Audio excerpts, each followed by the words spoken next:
आपको अपडेट करेंगे। फैसलाबाद में सरकारी स्कूलों की निजकारी के फैसले के खिलाफ असातिज़ा और तलबा सड़कों पर निकल आए।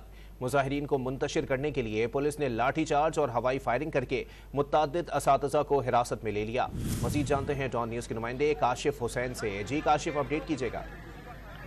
जी बिल्कुल, स्कूलों की निजकारी करने और लीव इन कैशमेंट खत्म करने के मामले पर आज जो असातिज़ा थे वो तलबा के हमरा मुख्तलिफ रोड जो थी उन पर आए और अपना एहतजाज रिकॉर्ड करवाया और उनका मुतालबा यही था कि हुकूमत इस फैसले को फिलफौर वापस ले, वरना वो अपना एहतजाज जारी रखेंगे। इस सिलसिले में फैसलाबाद में मेन शाहराह सुंदरी रोड को ब्लॉक किया गया था, जहाँ पर बहुत सारे गवर्नमेंट कॉलेजेस भी हैं और स्कूल्स भी हैं, तो उनके तलबा और तालिबात जो इवन जो फीमेल टीचर्स थी वो भी हमरा थी मेल टीचर्स की, और वो अपना एहतजाज रिकॉर्ड करवा रहे थे। इसी तरह कोतवाली रोड पर भी एहतजाज किया जा रहा था।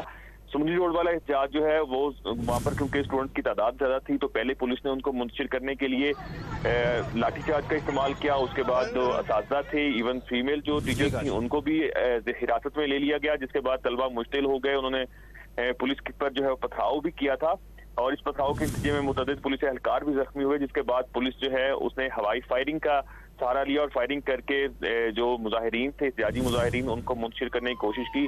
अलबत्ता अभी तक भी एहतजाज तलबा का जारी है और उन लोगों का मुतालबा सिंपली यही कि उनके जो टीचर्स और फीमेल जो टीचर्स हैं उनको अरेस्ट किया गया है पुलिस की जानिब से। जब तक उनको रिहा नहीं किया जाता तब तक उनका एहतजाज है जारी रहेगा। काशिफ हुसैन हमें अपडेट कर रहे थे।